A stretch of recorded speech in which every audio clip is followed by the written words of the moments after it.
मतिमान दानशीलक्ष नागायुत्बलो महान् भविष्यत्यज श्रीमान् कन्दर्प इव रूपवान् धार्मिकस्य पश्यक्तस्य तीव्रकृत्वादुपोषणे इन्दुव्रतमशेषानाव्रतानां दधिकं यथा कथिष्यति विषात्मा वसुदेवो जगद्गुरु अशेष यज्ञ फल दमशेषाघ विनाशनम अशेष दृष्ट शमन मशेष सुर पूजितं पवित्राना पवित्रं च मंगलाना च मंगलम भविष्यं च भविष्याना पुराणाना पुराणतम तनं वासुदेवोवाच यद्यष्टमी चतुर्दश्यो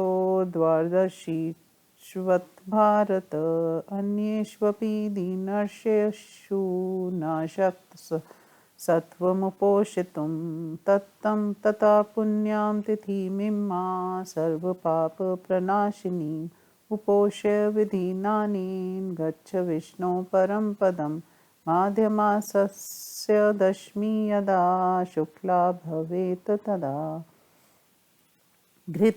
घृतेनाभ्यजनं कृत्वा तिले स्नानं समाचरेत् तथैव विष्णुं भजयेच्च नमो नारायणाय च कृष्णाय पादौ सम्पूज्य शिरा सर्वात्मने नमः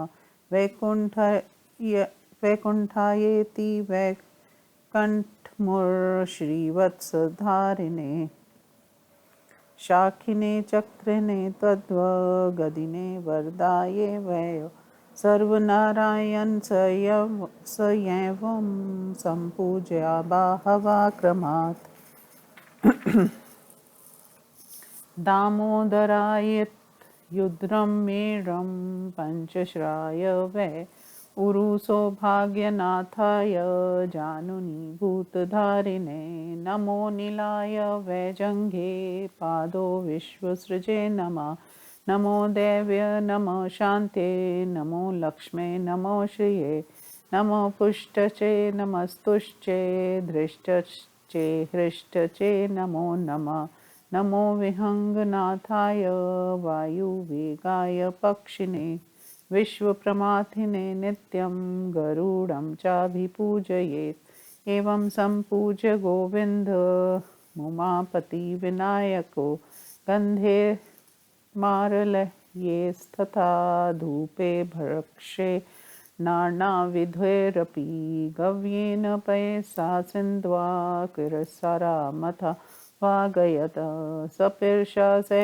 भुक्त्वा च गत्वा शतपदं बुधा नयग्रोधं दन्तकाष्ठमथवा खादिरं बुधा गृहीत्वा धावयेद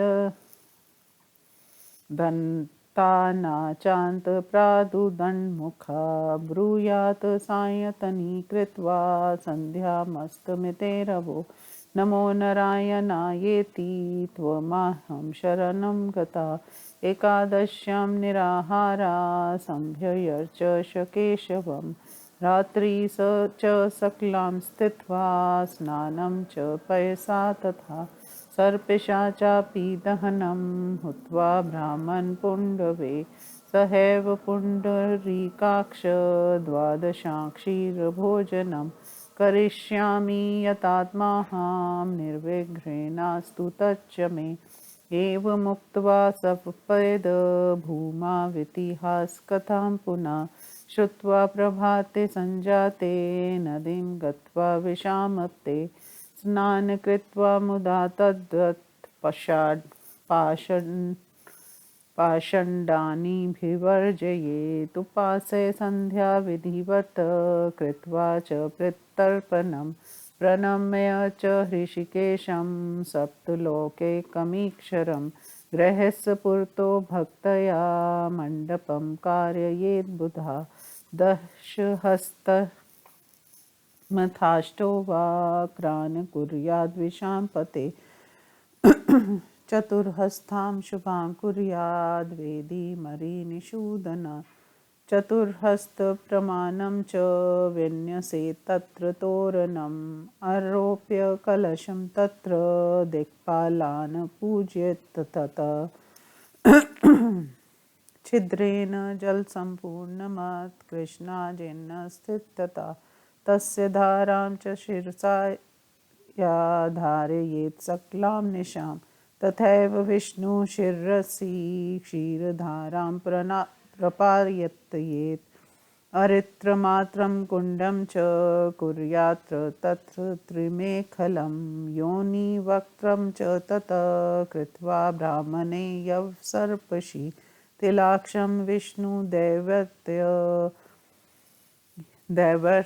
दैवत्ये मर्नन्त्रेकाग्रवित्तदा हुत्वा च वैष्णवं सम्यक् चरुं गोक्षीरसंयुतं निष्पावा धर्मपरमाना वैधारां माजस्य पातयेत् जलकुम्भान् महावीर्य स्थापयित्वा त्रयोदश भक्षैर्नानाविधैर्युक्तान् सित्वस्त्रैरलङ्कृतान् युक्तान् औदुम्बरे पात्रे पञ्चरत्नसमन्वितान् चतुर्भिर्ब्रह्मचैर्होमस्तत्र कार्य उदरमुखे रुद्रजापक्षत्रुभिक्ष यजुर्वेदपरायणे वैष्णवानि तु समानि चतुरासामवेदिना अरिष्टवर्गसहित्यान्यभिता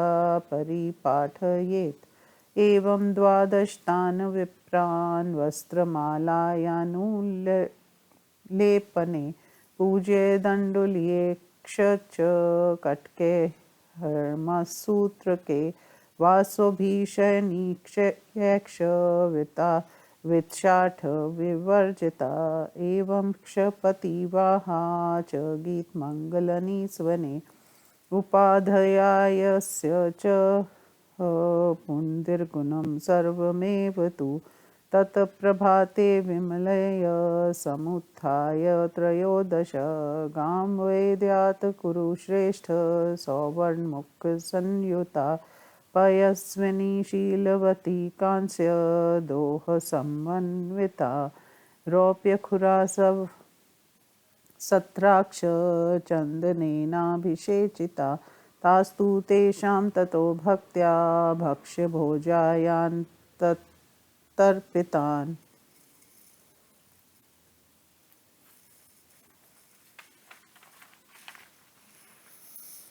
कृत्वा वे ब्राह्मणा सर्वान् नैनार्नाविध्यैस्तथा भुक्त्वा चाक्षरलवणमात्मना च विसर्जयेत् अनुगम्य पदान्यष्टो पुत्रभाया समन्विता प्रीयतामत्र देवेश केशवाकलेशनाशना शिवस्य हृदये विष्णोऽक्षरहृदये शिवा यथान्तरा न पश्यामि तथा मे स्वस्ति चायुषा एवमूर्च्छाय तान् कुम्भान् गाश चैव शयनानि च वासांसि चैव सर्वेषां ग्रहाणि प्रापयेद्बुधा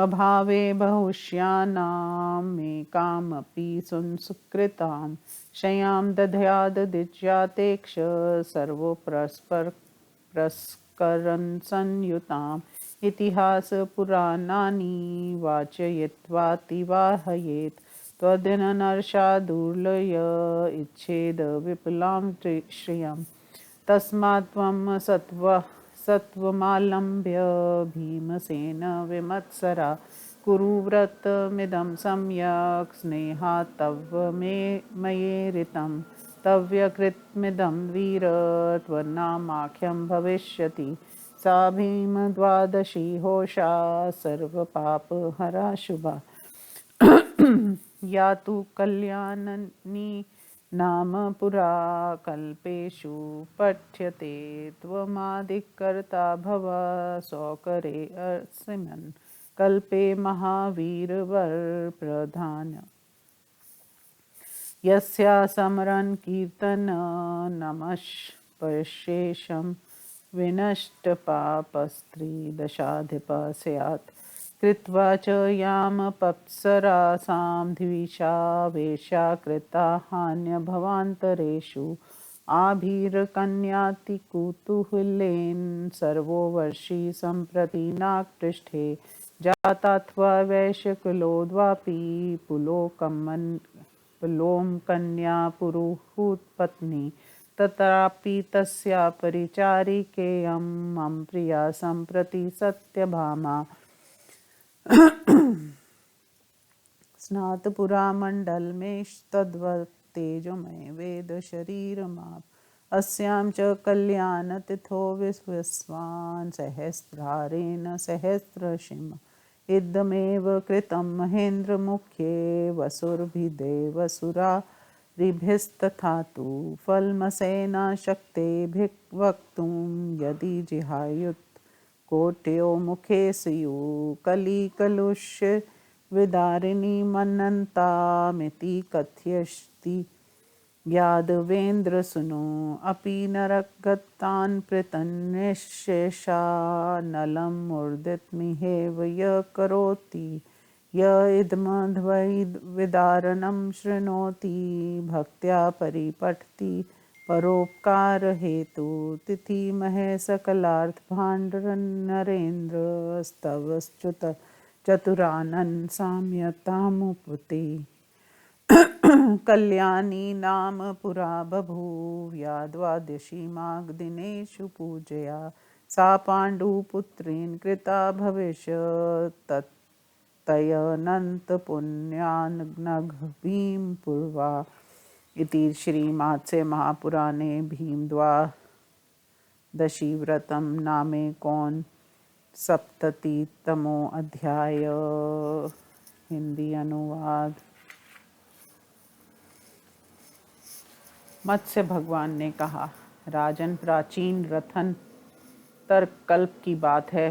पिनाकधारी भगवान शंकर मंदराचल पर विराजमान थे। उस समय महात्मा ब्रह्मा जी ने स्वयं ही उनके पास जाकर प्रश्न किया। ब्रह्मा जी ने पूछा, देवेश्वर, थोड़ी सी तपस्या से मनुष्यों को निरोगता, अनंत ऐश्वर्य और मोक्ष की प्राप्ति कैसे हो सकती है? महादेव, आपके लिए कुछ अज्ञात तो है नहीं, अर्थात आप सर्वज्ञ हैं, इसलिए अधोक्षज्ञ आपकी कृपा से थोड़ी सी तपस्या द्वारा इस लोक में महान फल की प्राप्ति का क्या उपाय है, ये बतलाइए। मत्स्य भगवान ने कहा, ब्रह्मा जी के इस प्रकार प्रश्न करने पर जगत के उत्पत्ति एवं वृद्धि करने वाले विश्व आत्मा उमानाथ शिव मन को प्रिय लगने वाले वचन बोले। ईश्वर ने कहा, ब्राह्मण, इस 23वें रथंतर कल्प के पश्चात जब पुनः वारा कल्प आएगा, तब उसके 7वें वैवस्वत नामक मंगलमय मनवंतर के प्राप्त होने पर 28वें द्वापर नामक युग के अंत में सातों लोकों के रचयिता देवाधीश जनार्दन भगवान विष्णु वासुदेव रूप से पृथ्वी का भार दूर करने के लिए अपने को महर्षि दैत्यानन, रोहिणी नंदन बलराम और केशव रूप से 3 भागों में विभक्त करके अवतीर्ण होंगे। वे कष्टहारी केशव, कंस आदि राक्षसों के मद को चूरन करेंगे। शांगर धनुषधारी उन जगतपति के निवास के लिए मेरी आज्ञा से विश्वकर्मा द्वारवती द्वारका नाम की पुरी का निर्माण करेंगे, जो समस्त दिव्य भावों से युक्त होगी। वह इस समय कुशस्थली नाम से विख्यात है। वहीं कभी भी जब द्वारका की सभा में दानवराज कैटभग के संहार के अमित तेजस्वी भगवान श्री कृष्ण अपनी पत्नियां वृषवंशी पुरुषों, प्रचुर दक्षिणा देने वाले राजाओं, कौरवों और देव गंधर्वों से घिरे हुए बैठे रहेंगे और धर्म की वृद्धि करने वाले पौराणिक कथाएं होती रहेंगी। तब कथा की समाप्ति पर भीमसेन प्रतापी श्री कृष्ण से वैसा ही प्रश्न करेंगे जो तुम्हारे द्वारा पूछा गया और इस धर्म के रहस्य के भेद को प्रकट करने वाला है। ब्राह्मण, उस समय पांडुपुत्र महाबली भीमसेन इस धर्म के कर्ता एवं प्रवर्तक होंगे। उनके उदर में मेरे द्वारा दिए गए वृक नामक तीक्ष्ण अग्नि का निवास होगा। इसी कारण वह धर्मात्मा वृक को उदर नाम से विख्यात होंगे। वह श्रेष्ठ बुद्धि संपन्न, दानशील, 10,000 हाथियों के सदृश बलशाली, महत्व युक्त, जरा रहित, लक्ष्मीवान और कामदेव सदृश सौंदर्यशाली होंगे। भीमसेन के धर्मात्मा होने पर भी उदर में तीव्र अग्नि के स्थित रहने के कारण उपवास में असमर्थ जानकर विश्वात्मा जगदुरु भगवान वासुदेव उन्हें ये व्रत बतलाएंगे, क्योंकि ये संपूर्ण व्रतों में श्रेष्ठ है। ये समस्त यज्ञों का फलदाता है, संपूर्ण पापों का विनाशक, अखिल दोषों का शामक, समस्त देवताओं द्वारा सम्मानित, संपूर्ण पवित्र पदार्थों में परम पवित्र, निखिल मंगलों में श्रेष्ठ मंगल रूप, भविष्य में स्वार्धिक भव्य और पुरातनों में विशेष पुरातन है। भगवान वासुदेव कहेंगे, भारत, यदि तुम अष्टमी, चतुर्दशी, द्वादशी तिथियों में तथा अन्य दिनों और नक्षत्रों में उपवास करने में असमर्थ हो तो मैं तुम्हें एक पाप विनाशिनी तिथि का परिचय देता हूँ। उस दिन निम्नांकित विधि से उपवास कर तुम श्री विष्णु के परम धाम को प्राप्त करते हो। जिस दिन माघ मास के शुक्ल पक्ष की दशमी तिथि आए, उस दिन व्रती को चाहिए समस्त शरीर घी लगाकर तिल मिक्स जल से स्नान करे। ओम नमो नारायणाय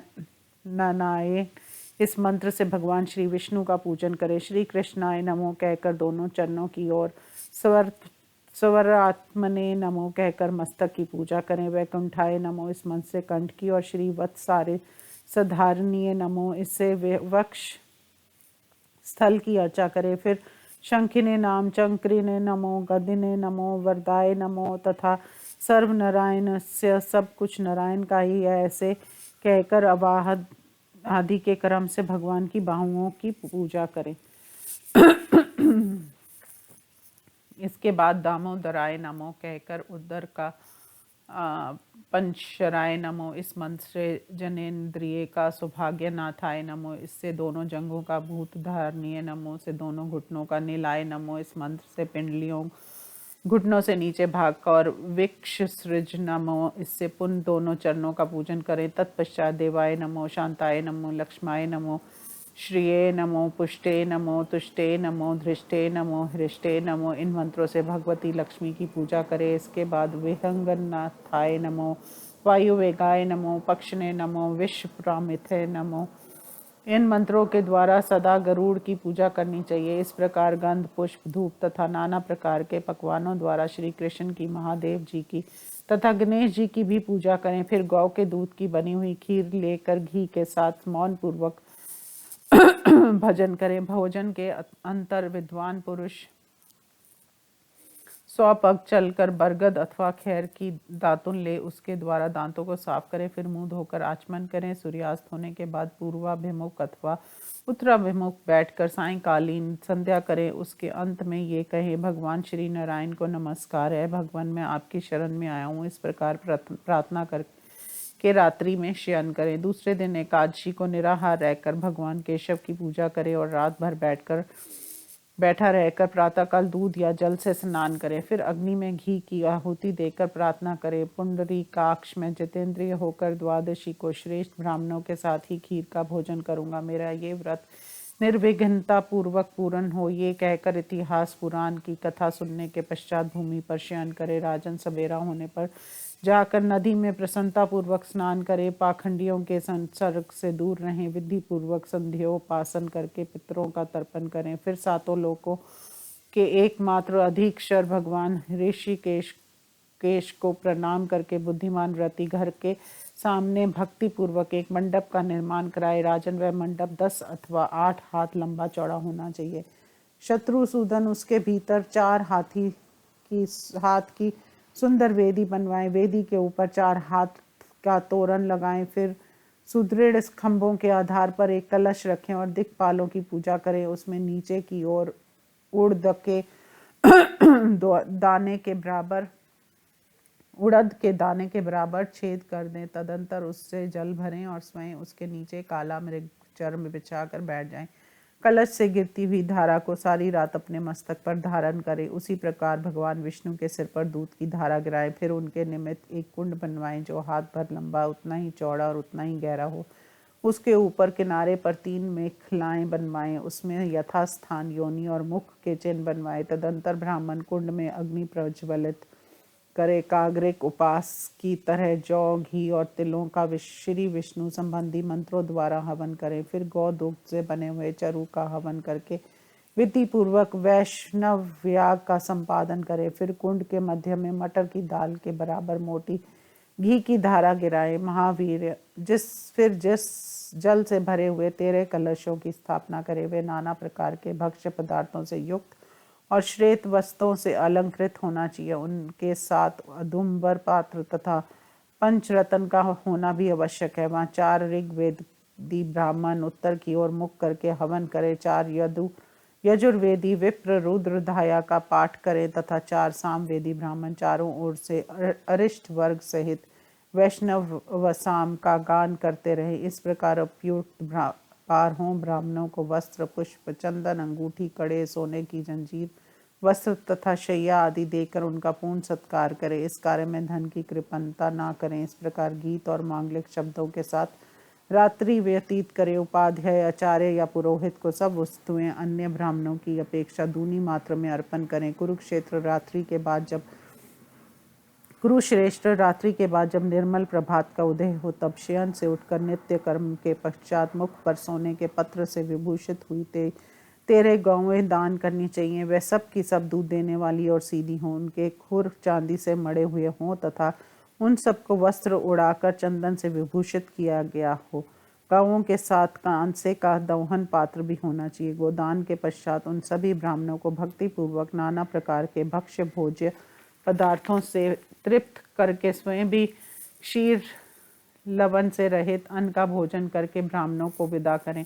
पुत्र और स्त्री के साथ 8 पग तक उनके पीछे पीछे जाए और इस प्रकार प्रार्थना करें, हमारे इस कार्य से देवताओं के स्वामी भगवान श्री विष्णु जो सबका क्लेश दूर करने वाले हैं प्रसन्न हों। श्री शिव के हृदय में श्री विष्णु हैं और श्री विष्णु के हृदय में श्री शिव विराजमान है। मैं यदि इन दोनों में अंतर ना देखता हूँ तो इस धारणा से मेरी आयु बढ़े तथा कल्याण हो। ये कहकर बुद्धिमान व्रती उन कलशों, गोवों, शैयों तथा वस्त्रों के सब ब्राह्मण के घर पहुंचवा दे। अधिक शैयाएं सुलभ ना हो तो गृहस्थ पुरुष एक ही सुसज्जित एवं सभी उपकरणों से संपन्न शैया ब्राह्मण को दान करें। नरसिंह, जिससे विपुल लक्ष्मी की अभिलाषा हो, उसे वैदिक इतिहास और पुराणों के श्रवण में ही बताना चाहिए। अंत भीमसेन, तुम भी सत्व गुण का आश्रय ले मत्सर्य का त्याग कर इस व्रत का सम्यक प्रकार से अनुष्ठान करो। ये बहुत गुप्त व्रत है किंतु स्नेहवश मैंने तुम्हें बता दिया है। वीर, तुम्हारे द्वारा इसका अनुष्ठान होने पर यह व्रत तुम्हारे ही नाम से प्रसिद्ध होगा। इसे लोग भीम द्वादशी कहेंगे। ये भीम द्वादशी सब पापों को नाश करने वाला और शुभकारिणी होगी। प्राचीन कल्पों में इस व्रत की कल्याणिनी व्रत कहा जाता है। महावीरों में श्रेष्ठ वीर भीमसेन, इस वाराह कल्प में तुम इस व्रत के सर्वप्रथम अनुष्ठान करता बनो। इसका स्मरण और कीर्तन मात्र करने से मनुष्य का सारा पाप नष्ट हो जाता और वह देवताओं का राजा इंद्र बन जाता है। जन्मांतर में एक अहीर की कन्या ने अत्यंत कुतलवश इस व्रत का अनुष्ठान किया था, जिसके फलस्वरूप वह वैश्य अप्सराओं की अधीश्वरी हुई। वही इस समय स्वर्गलोक में उर्वशी नाम से विख्यात है। इसी प्रकार वैश्य कुल में उत्पन्न हुई एक दूसरी कन्या ने भी इस व्रत का अनुष्ठान किया था, जिसका परिणाम स्वरूप वह पुलोम दानव की पुत्री रूप में उत्पन्न होकर इंद्र की पत्नी बनी। उनके अनुष्ठान काल में जो उसकी सेविका थी वही इस समय मेरी प्रिय सत्य भामा है। पूर्व काल में इस कल्याणमयी तिथि को सहस्त्र किरणधारी सूर्य ने हजारों धाराओं से स्नान किया।